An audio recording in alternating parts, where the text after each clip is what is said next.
Hello and welcome to Barely Contained, the online celebrity journalism podcast which, like Vladimir Putin and Xi Jinping, has reached 101 and still looks in the full bloom of youth.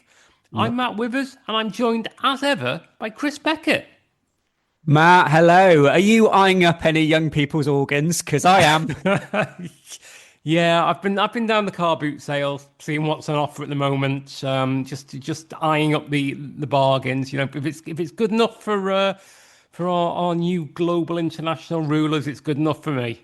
Yeah, I mean, I work with a lot of young people, so occasionally I just think, oh, I bet they've got a nice liver. I wonder what they'd want in advance. Avocado on toast, perhaps. Oh, yeah. Well, Chris, we can sit here and conjecture about perhaps harvesting our colleagues' organs in order to live longer. Can we? Probably a better idea if we delved into some of the most recent online celebrity journalism, because that's what people have been coming for us for since 8 years ago. I mean, I'm on the fence, but let's go with it. Well, I'll kick off, shall I? And this one is a bit of a rarity, as it has, you don't get this very often online, a massive, big, red, exclusive banner. Oh, yeah, I like that. This is from the Daily Mail online. Well, it's not the Daily Mail online now, it's just the Daily Mail. They no longer pretend that they're two separate publications, do they? So this is from the website of the Daily Mail, and it's headlined, Taylor Swift's wedding could impact the world. Living Nostradamus reveals in wild prediction. I'm glad that there's a differentiation between living Nostradamus stories and when that dead Nostradamus is rigging the news desk. Yeah, oh God, it's Nostradamus again, phoning from, I don't know how many thousands of years ago Nostradamus lived, but it's a while back. Stop emailing me. Well, did he predict email? We don't know. Probably. There's three little bullet subheads here. A couple of bullet subheads. Living Nostradamus, Athos Salome, has revealed a prediction about the wedding. Ooh, keeping it vague. Yeah, very vague. And then if you want it even vaguer, he shared how Taylor's marriage to Travis could financially impact them both. I mean, weddings are quite expensive. A psychic has made a shocking prediction about how Taylor Swift's financial future could completely change after she marries Travis Kelce, and what will be next for the ultra A-list couple. Ooh, ultra A-list. Yeah, this is one step up. This is like when you go from supercars to hypercars. Nice. So you've got your C-list, your B-list. You've got your A-list. I suppose your A-list is your kind of Clooney's, your McIntyres.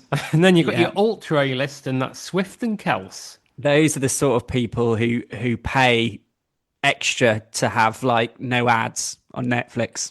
Yeah, they're the only people who do that. It's just the two of them at the moment. On Tuesday, Taylor made the announcement of the century as she revealed in a sweet Instagram post that she and Travis were engaged.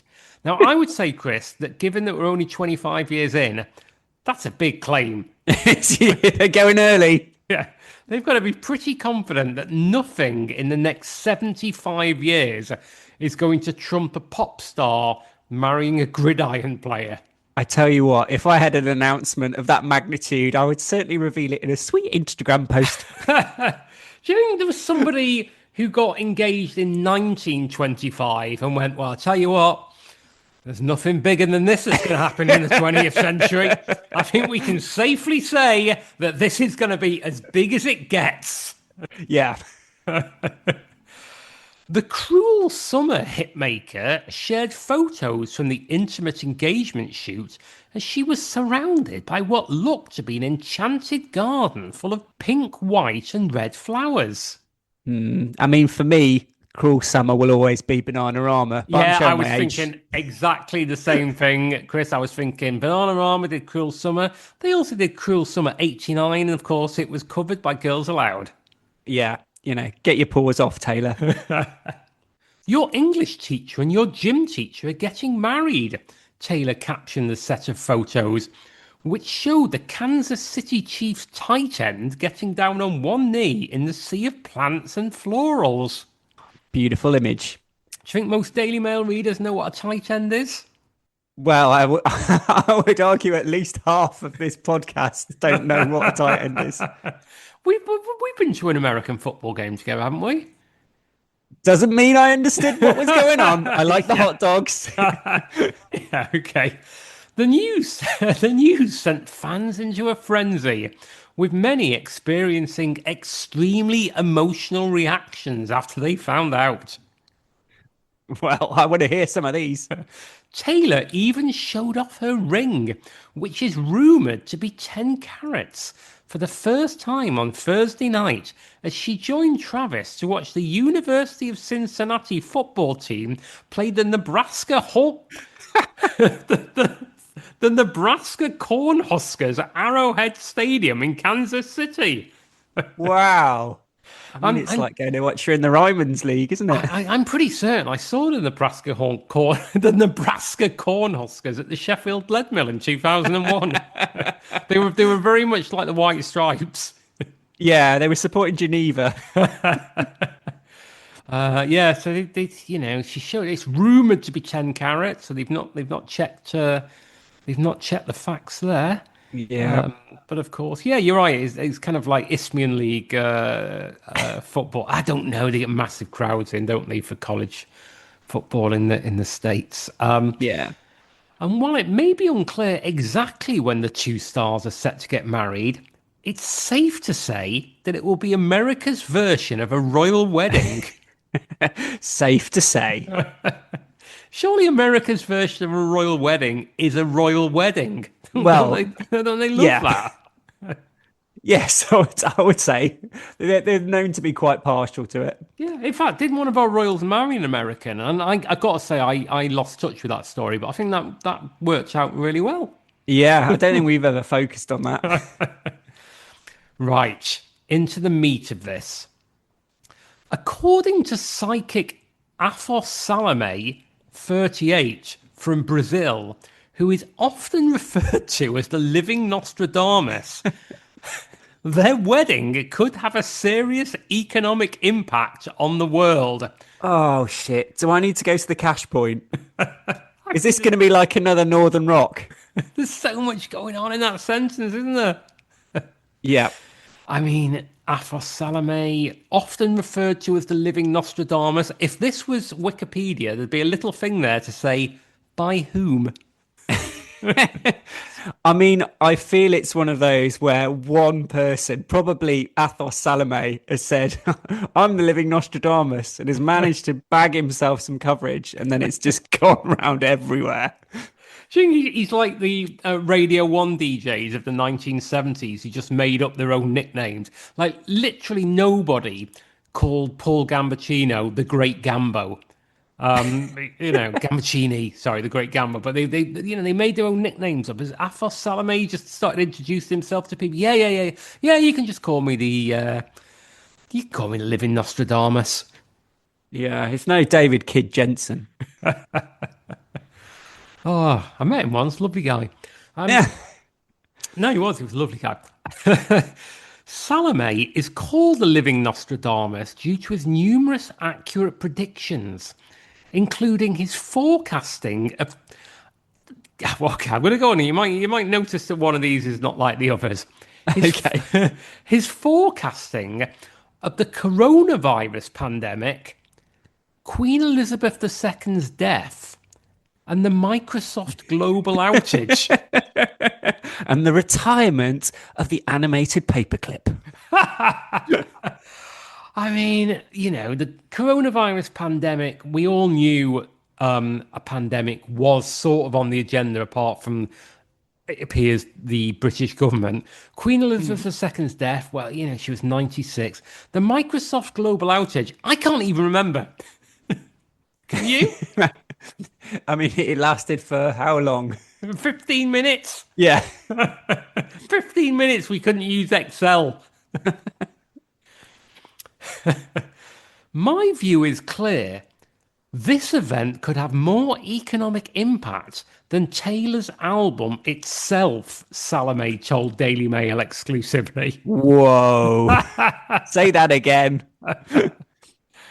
Gosh, I mean, that is some claim, isn't it? Mm.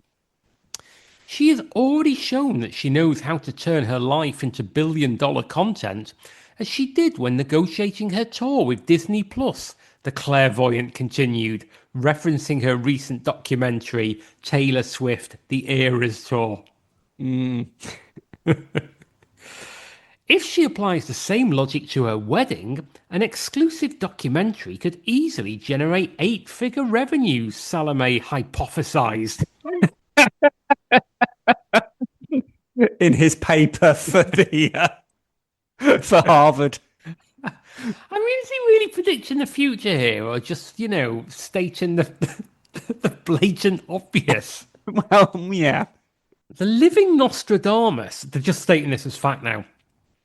It's not even in the speech marks. The Living Nostradamus shared that Taylor's wedding might have fans seeing nuptials in a much different way. Okay.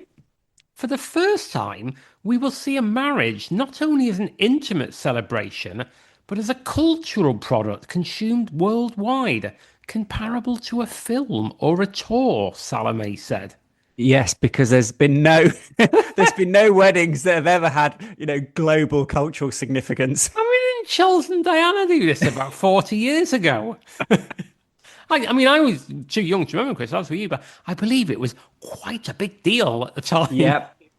My parents had a mug, and I never quite knew why, because they weren't particularly royalists, but Right. My mug. parents had a framed picture, and they weren't particularly royalist. I just think a law was passed that everybody in the country had to have some form of merchandise. Fair. Yeah, genuinely. It's odd, isn't it? Yeah, I don't know where it is these days. Obviously, my dad will be quickly getting the commemorative Travis Kelce plate. Oh yeah, yeah. He's been online already. Yeah. It's in the shape of an American football. But it's not only Taylor that could be changing the landscape.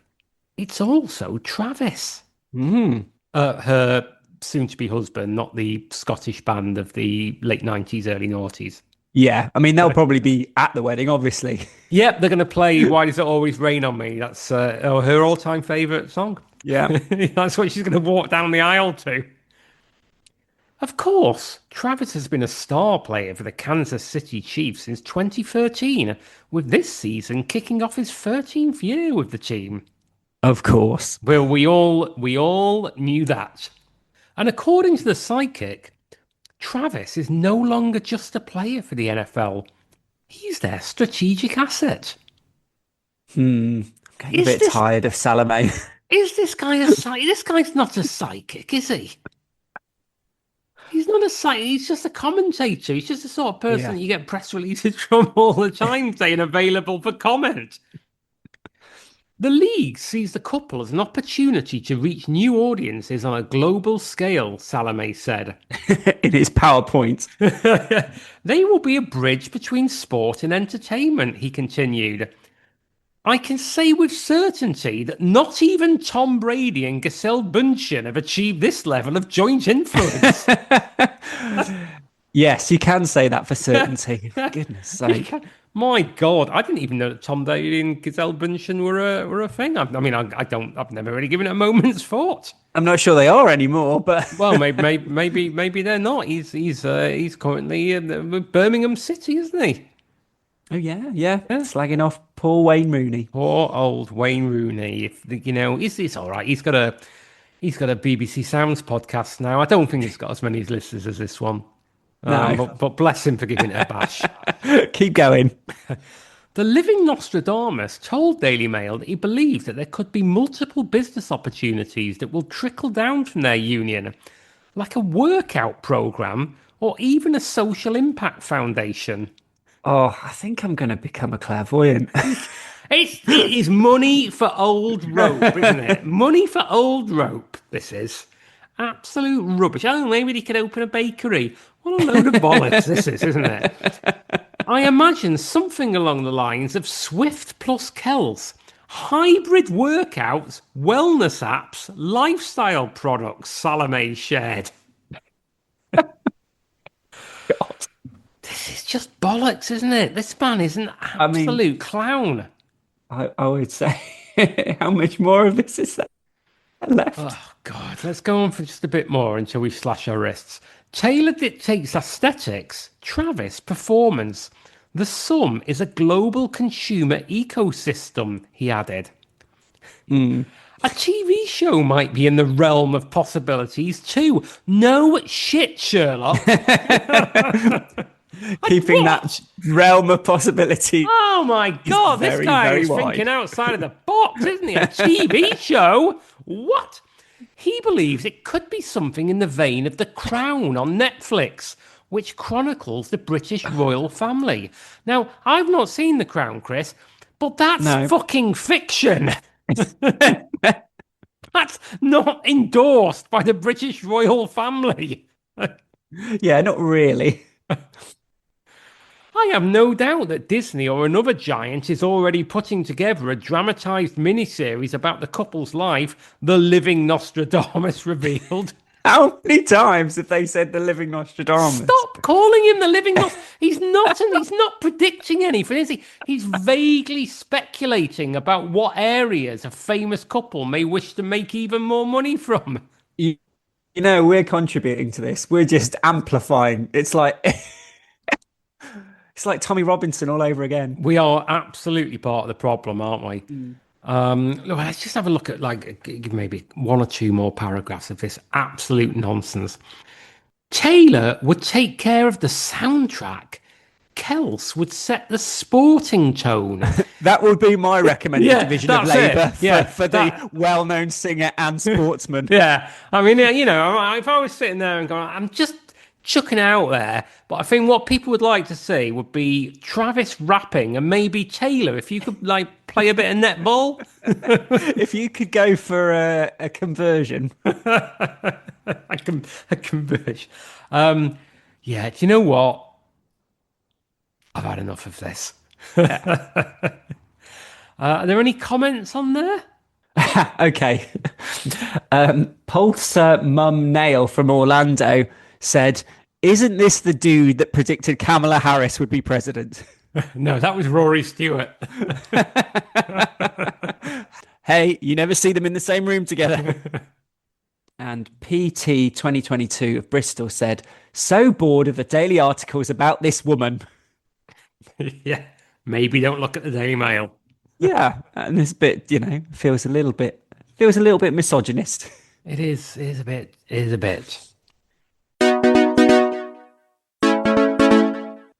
But Chris, we've talked about Taylor Swift, and you know, we're looking stateside a lot, but I'm just interested in what's going on with what I like to think of as the British Taylor Swift. Yep, let's raise the colours for Myleene Klass. Oh, thank God, because like you, I suspect, I have been getting up in the early hours of the morning when no one's around and putting flags up on every lamppost on my street for Myleene. Absolutely. So this is from the Daily Star, and the headline: Myleene Klass slips into tiny gold bikini as fans beg her to play next Bond girl. Have they? Yeah, well, let's come back to that headline a little bit later on. TV star Myleene Klass recently left her followers speechless after posting a series of sultry swimsuit selfies while relaxing on a luxurious sunset boat ride on holiday. Can we also look at how Klass is spelled Yes. and presented in that stand first? Let's just say it's not spelt in the right way for her surname. No, and it's not capped up either. No. It's as if there is a class that you can do in Myleene, which there should be. Well, or it's as if there is a certain AI product that might be involved in the production of this story. Oh, gosh, yes. Oh, yeah, I think you might be maybe. right. Yeah. Allegedly, Myleene Klass is sizzling hot in brand new bikini selfies. Yep, AI. Yeah. For her sunset-soaked photo shoot, Myleene spotted a gold halter-neck bikini paired with matching bottoms, both adorned with gold buckle details. She added chunky black sunglasses, statement gold earrings, and bright red lipstick to pull the look together. Lovely stuff. The TV star leaned against a luxurious yacht with trees in the background as she ventured out for an evening boat ride, while in another picture, Myleene looked back at the camera and showed off her incredible figure as she posed in front of the sea. Is she a TV star? Is she a TV star? Is she? I don't know. She was a musician, wasn't she? Well, and then, I mean, I don't know. musician, inverted commas. She was she was a pop star, wasn't she? Yeah. Right. In the caption, she wrote, "Golden hour in my new gold bikini. Bikini at Laskin official, at Freeman's, hashtag brand ambassador, glasses, at Gucci earrings, at Liberty London." Lovely. Affiliate fees may apply. Yeah, well, at least she's made it clear that she's getting paid. To be fair, so Yeah. She's not doing the bare minimum. Yeah, she's not hiding it. Gillian McKeith dropped flame emojis in the comments, while one person asked, "Are you the new Bond girl?" Now, is that enough? You're going to tell me that's what made the headline, isn't it? That one comment. I mean, I'm suspecting yes, and obviously the headline was "Fans beg her." Yeah. Whereas it one person said, "Are you new Bond girl?" Yes. Yeah. And I suspect that they weren't being serious, given we don't even know who Bond is yet. Well, exactly. You can't. I mean, you can't like match Myleene with the wrong Bond. There's got to be chemistry. It could be chaos, absolute chaos. Yeah. Unless Bond is going to be Noel Sullivan. Which, to be honest, we all hope he will. I mean, I've dropped a few quid on it. Money well spent. Another fan gushed, "Utterly gorgeous." Someone else said, "Glowing." And a third person chimed in, "Golden era, golden girl."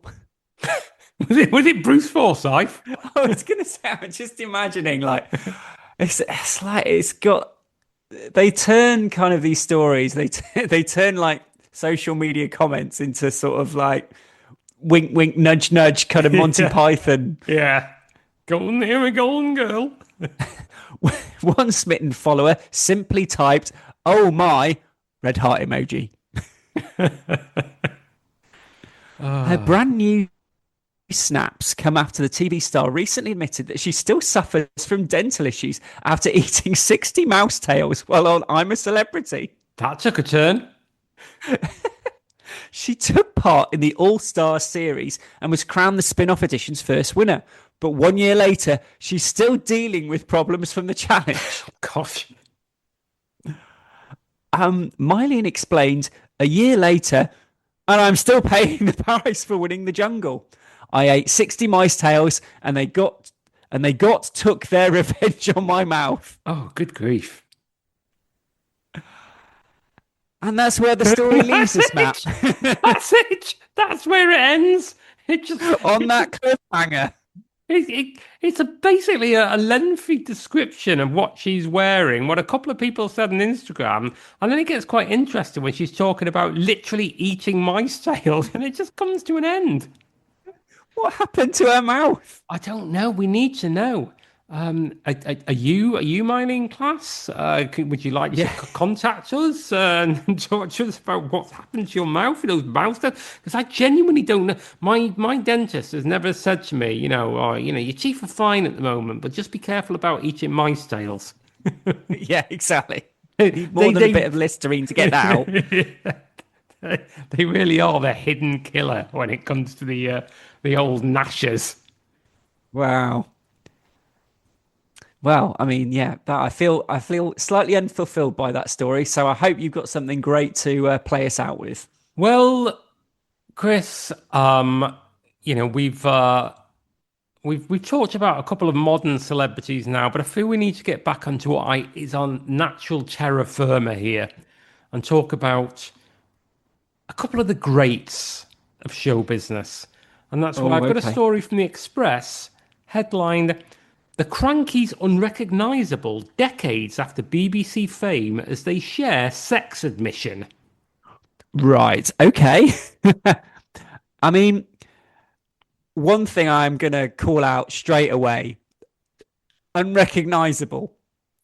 Now, Yes. I would say Jeanette Krankie, someone you would probably recognize. Yeah. Yeah. Phew. First Minister of Scotland for a long time, am I right? Oh, little bit of Hashtag politics. satire. Yeah, I mean, well, recognizable. I mean, how old do you have to? You'd have to be 40. Anyone under 40? For anyone under 40, Chris, who were the Krankies? Okay, And what was and leave it to the end bit. What was the weird thing about them? yes, okay. So they were two Scottish entertainers who had a kind of shtick or performance where one of them, the man, played the father. I can't remember what his name was supposed to be, and then the other, who was a woman, played the sort of almost like Dennis the Menace character, a kind of young schoolboy troublemaker called Wee Jimmy Krankie. Yeah, and they were married. Yes. So it was all very weird, even back in the 80s when things were very weird. So it says here on the Express, the Krankies were a British comedy duo made up of husband and wife Ian and Jeanette Tough, who starred on a number of TV shows in the 1980s. That they did. Ian Tough might be 78, but the pensioner will forever be recognised as the father to his 4'5" spouse Jeanette. Forever be recognised. It's confusing. What was that headline? Unrecognisable. Yeah, that's it. Unrecognisable. Intro, forever be recognised. And we could just leave it as that. Oh God, it's all very confusing, isn't it, Chris? It's no wonder that all those other 4'5" comedians. It's no wonder that the guy who wrote Father Ted is so angry these days when things were so confusing then. He certainly is. The pair are better recognised as Scottish comedy partnership The Krankies, which featured Jeanette, now also 78, portraying mischievous schoolboy Wee Jimmy Krankie, brackets, catchphrase, Fandabadozy, while Ian depicted the father figure. Great bit of extra colour there. That is lovely, isn't it? They initially achieved stardom on the Royal Variety Performance in 1978 before establishing themselves as children's TV regulars, featuring on programmes such as Crackerjack prior to securing their own series from the Krankies Club through to the Krankies electronic comic. Yep, never heard of the last one. No, I do not remember the Krankies electronic comic, although I did see the Krankies electronic comic at the Sheffield Leadmill in circa 2001. What a bill. A renaissance of sorts emerged when they featured on Dawn French and Jennifer Saunders' television programmes during the 1990s, alongside numerous successful pantomime engagements. However, a shocking revelation followed. In 2019, the duo spoke exclusively to the Mirror to refute claims from Powell Christopher Biggins that political correctness had signalled the end for their innuendo-laden acts. Han it, Biggins. Come on, Biggins, butt out. It's not about you. Rather, they revealed that health complications had heartbreakingly forced Wee Jimmy to hang up the school uniform for good. Oh dear, I don't think we've got much longer to go on this. Let's see how far we can go. I was diagnosed with osteoporosis 3 years ago, disclosed Jeanette, then 73. My back's not good and I can't do as much as I used to. So when Ian and I went off on a Caribbean cruise to celebrate our golden wedding last month, we decided it's time to put our feet up. Their act remained unscathed until 2017, when they appeared in Dick Whittington alongside their friend John Barrowman. Oh, that'd do it. One woman called it smutty, Jeanette remembered. God. Oh, alas, Chris, I don't have time here to recall my story about when I spoke to John Barrowman. And I've probably, it's been 8 years. I've probably done that story before, haven't I? Well, I would imagine so. Yeah, yeah, he's a bad man. Yeah. We did a scene in bed with John. We're going to have to wrap it up after this bit, and I think it's for the best. Wee Jimmy said, I can feel your tinky winky, and pulled out a Teletubby. Then John said, no, this is my tinky winky, and pulled out a big one. And Dabby Dozy. Do you know what? I'm looking down at the rest of this, and I genuinely, should we do just a little bit more of this? Okay. Jeanette added, we were doing a review act in 1981, which featured a magician who had a leopard named Scorpio in his act. He had a lion tamer named Rocky and an assistant named Angie, so I had a little fling with Rocky, and Ian did the same with Angie. Ian used to joke that I'd come home smelling of leopard while he'd return with glitter on his bits. We had an anywhere, anytime attitude to sex, but we each knew what the other was doing. Yeah. But as we got more famous on kids' TV, we were playing with fire. We didn't want kiss and tell stories coming out, so we calmed down. Yeah. Where's this Living Nostradamus? Despite announcing their retirement in 2019, with Jeanette still suffering from the aftermath of a dreadful panto fall when she fractured her skull in the early noughties, the couple continued to make appearances on TV, including GB News' Mark Dolan tonight and as panellists on this show. Wow. Panelists on this show? What show? I don't know. And also, I believe Mark Dolan has long since left GB News. Yeah. Yeah, so, gosh, my word. My word. Wow, that was quite something. Yeah, I think we should probably wrap it up with that. We've had a couple of good stories about the Taylor Swift, the British Taylor Swift, and then, once upon a time, the Scottish Taylor Swift. Unrecognisable, except you can tell it's her. Oh, my word. Well, that is going to be it for this month's episode. But Chris, what could people do between now and beginning of October? Oh, you mean about the podcast? Sorry. Yeah. No, not just general kind of like enjoying the autumn. Yeah. Okay. Right. They could go to @barely_pod on X or on Facebook. Barely Contain the Podcast. I believe we're on Blue Sky. I haven't made the move yet. We're on Blue Sky. You can look up Barely Contained. You'll find us on the old Blue Sky if you're one of those liberal types. And we're on YouTube, so find us on there. And of course, every podcatcher of your choice, whatever you're listening to this on, be it Spotify or Amazon, any podcatcher out there, you will find us, Apple, etc. Please give us a review and subscribe. And until then, it just leaves me to say thank you very much, Mr. Chris Beckett. Thank you, Matt Withers. It's been a pleasure. Oh, it really has. And thank you, the listener. Yes.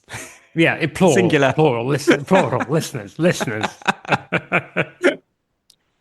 And we'll see you in October. Yeah, see you then. Bye-bye. Bye. Things that go bump in the night cause us to carry on screening our film in 35 minutes after the last bumper edition in the present series of The Krankies, electronic comic. It's the Krankies electronic comic. It's the Krankies electronic comic. Science fiction magazine. Direct to you on your TV screen. Yes, it's the comic of the airwaves, and this week Ian and Jimmy meet an important publisher. There's music from the ever-popular Slade. We reach the final episode of our exciting serial. The Great Soprendo does an amazing trick with carrot juice, and the Krankie family take a trip to Texas. That's all in Electronic comic. And here's Jimmy Krankie.